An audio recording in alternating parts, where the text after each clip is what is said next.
name is Michael Clayton. I am originally from Columbia, South Carolina, by way of North Carolina. My mother and I, we moved to Fayetteville, did middle and high school in Fayetteville by way of college in Winston-Salem, North Carolina.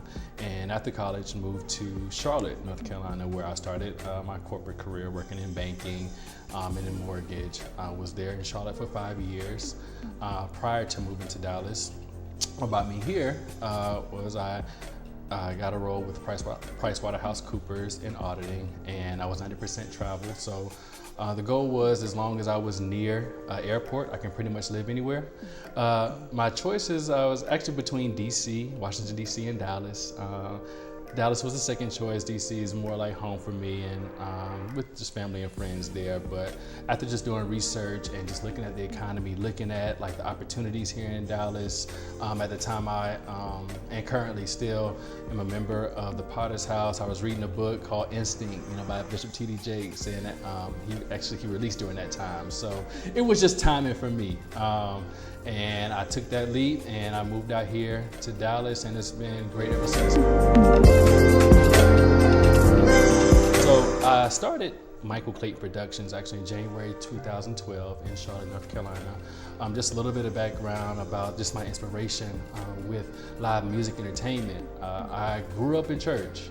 My mom kept me around musicians, artists. She was a choir director, so from midnight musicals to revivals, I was there, and especially being in North and South Carolina, right along the Bible Belt. You get to hear and experience and see some amazing musicians. So no, I can't sing, no, I can't play, but I was gifted with the ear of music. My mom was a choir director, so like I said, she always kind of kept me around. When I moved to college, I got into to an organization where we was producing events on campus. So it's kind of funny because I started off as a biology major. I don't even know what I was thinking at that time, but after I changed my major to marketing, I just got involved with, marketing, producing events, just on campus. One of my best friends to this day, Ricky Mitchell, he started a marketing group on campus, and we were doing just out of the box events. And so, post college, I was, still inspired, by doing events. It was just that energy, that rush of, putting, shows together. So and then we actually just did parties. We used to do parties a lot and have a good time. But like I said, music was always my heart. So my actual first production that I did on my own was in college. I produced the 2008 Winston-Salem State University's homecoming concert, and did it on my own. I remember that day like it was yesterday, because I cried at the end just from the pressure of being that perfectionist, seeing everything through. My first artist I have, Sean Mitchell, the WSSU Gospel Choir, a group out of Charleston, South Carolina called Focus, a group out of Fayetteville, North Carolina called The Brothers. So this was like really me working into my craft, working into that music, doing my actual first production. Then I moved to, once I got to Charlotte and, checked out the music scene there, I saw there was an opportunity, and that fire to produce music was still, burning inside. So January 2012, I did my first show at a hookah lounge in Charlotte. It was called Acoustics Culture. I did that event once a quarter, just getting my feet wet in the Charlotte market. It became a success, and then I, changed. I had to move locations to a different venue where it grew, and started featuring Charlotte local artists. And then from that point, did that through 2014, prior to me moving to Dallas. And then, once I got to Dallas, I kind of had to take a hiatus because, work was priority. Corporate work was priority. And I was 90% travel, so I was only here on the weekends. I really couldn't engage, with that craft. So I had to kind of, set that to the side, for the first 2.5 to 3 years of me being in Texas. Fast forward to August 2017, my 30th birthday. I figured, what best way to introduce myself to the market than to throw a weekend, I throw a birthday event that includes music, and for my birthday. So I did what we call a classic kickback weekend, a 3-day event. Didn't know anyone. With my birthday, I invited all my homies from back home. We did a Friday, Saturday, and Sunday event where kind of kicked it off on Friday. I did a live music and dinner party at Deck on Dragon here in Dallas. And then I did a brunch and booze cruise boat party on that Sunday to secure it. So like when I got here and I did that event, it was like, okay, now I'm back into my craft. Now I am able to, pick up the torch and keep the events rolling from when I left it off in Charlotte. Now, where I wanted to see it go. Every event that I do, whether it's large, small, it is all in preparation of the speakeasy that I eventually going to own here in Dallas. My thing is I don't have the space to do it, so why not, create those experiences in my own space until I get the physical location. That is the end goal. I don't necessarily consider myself a promoter in a sense. Whenever I produce shows, it is my craft, it is my art. It is, creating those experiences. So I do that until I move into the physical location of owning, the speakeasy, owning that lounge, and continue to create those experiences in one location. Yeah. So I started off with what I call just doing research. And by that, I'm an introvert, but I definitely love to go out and have different experiences. So during the downtime, when I wasn't, doing events, I would go to different venues, and my main important thing is the full experience, right? So when I walk into a venue, even just my own design style when I'm designing an event, I design experiences around the 5 senses. So when I walk into a place, what does it look like aesthetically? Is it, is it very dark inside? Is it very bright? How is that? What is it clean? We look at, those are things that we look at. We walk in, what does it smell like?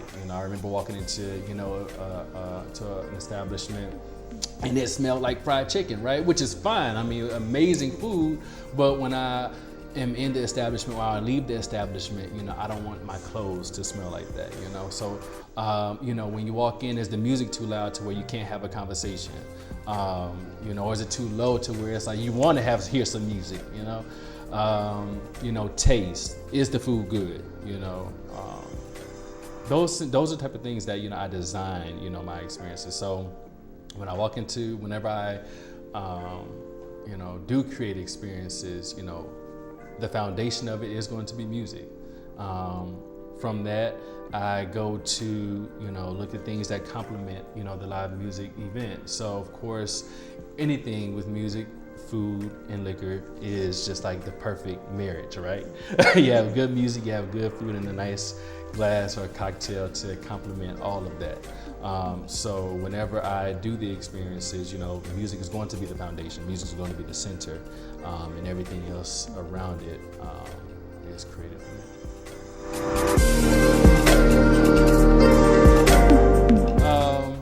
It is, I will say this, it's not too much different. To me, Dallas is a larger, it's like a larger Charlotte. Of course, the population is 10 times, more than it is in Charlotte. Now, as far as the actual music experience itself, I will say this.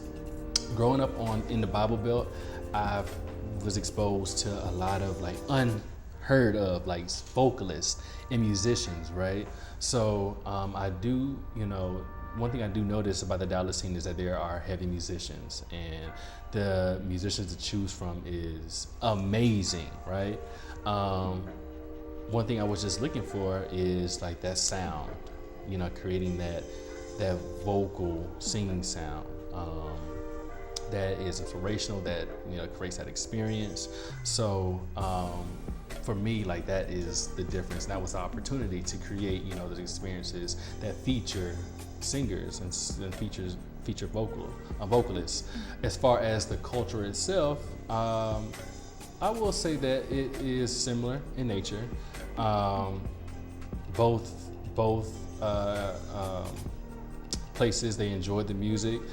Both places, looked for, those intimate experiences. So I think it's just here tapping into a market that creating those exclusive intimate experiences that wasn't in Charlotte.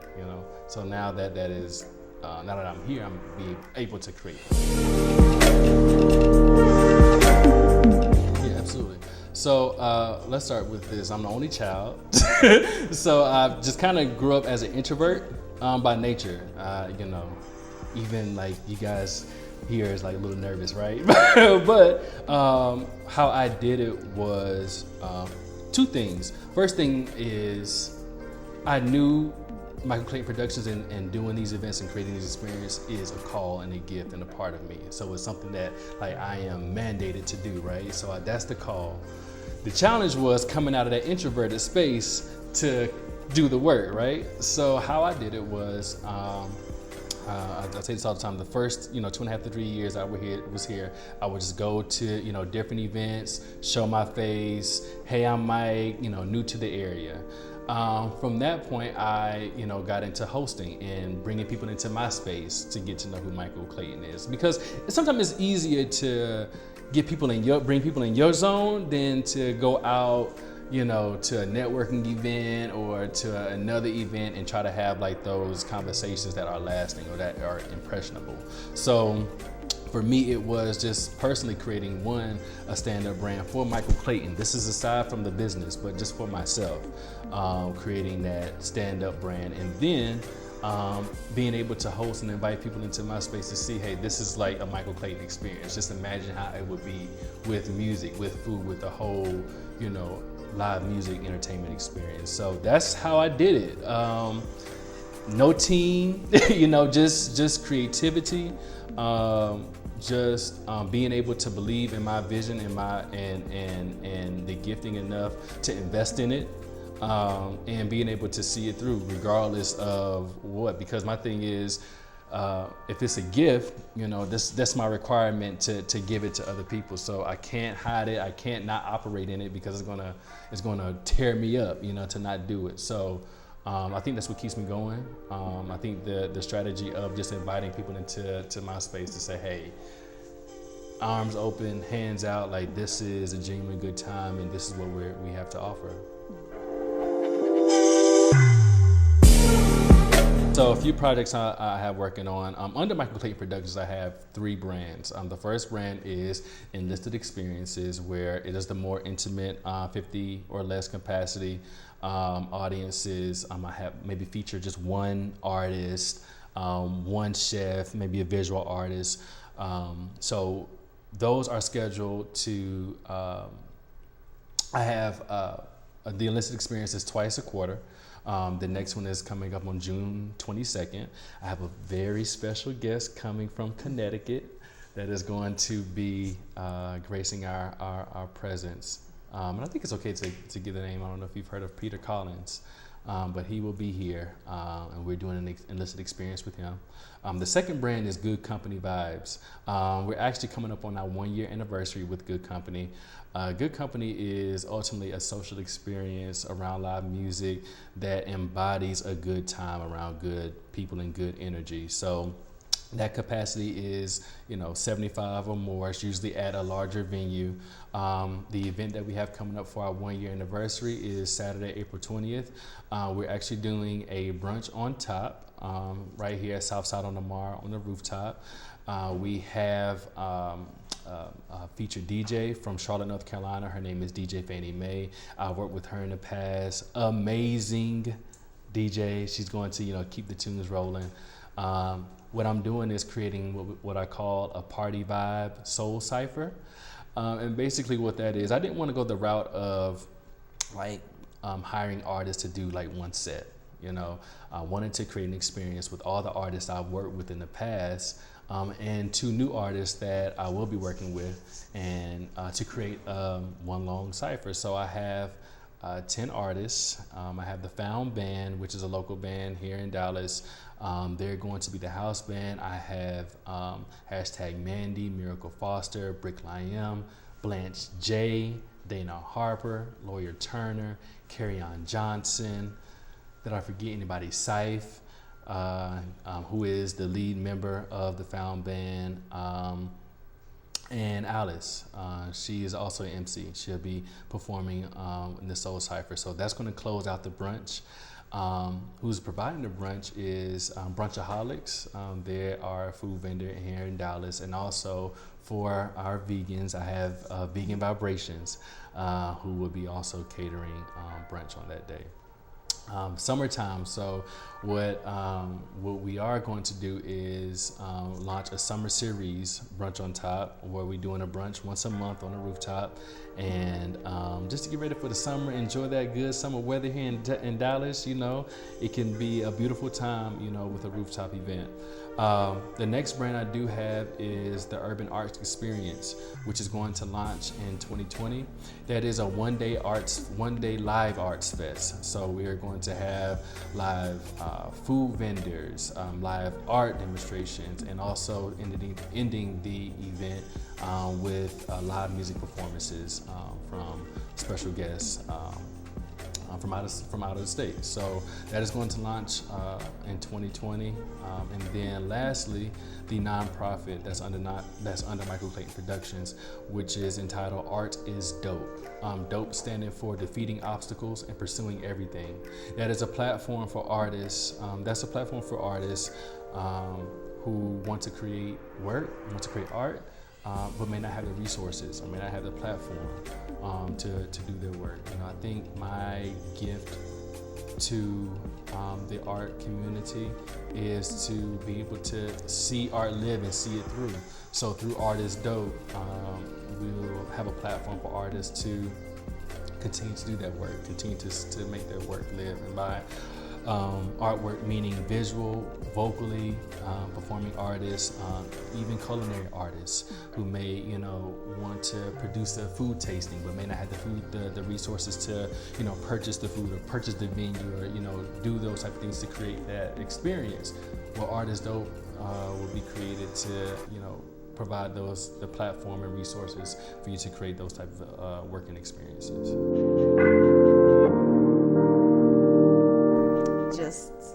Yeah. So we can, so the introverted part of me is like still kind of hard on social media, right? So I'm trying to get that part out. However, I am heavy on Instagram. So you can follow me at Mike Clay Made It. Very easy, Mike Clay Made It. Our website is www.michaelclaytonproductions.com, which will feature all of our featured events, our current event. Also, the website is going to be updated to house all of our past experiences, as well as experiences that that's going to be released later in 2019.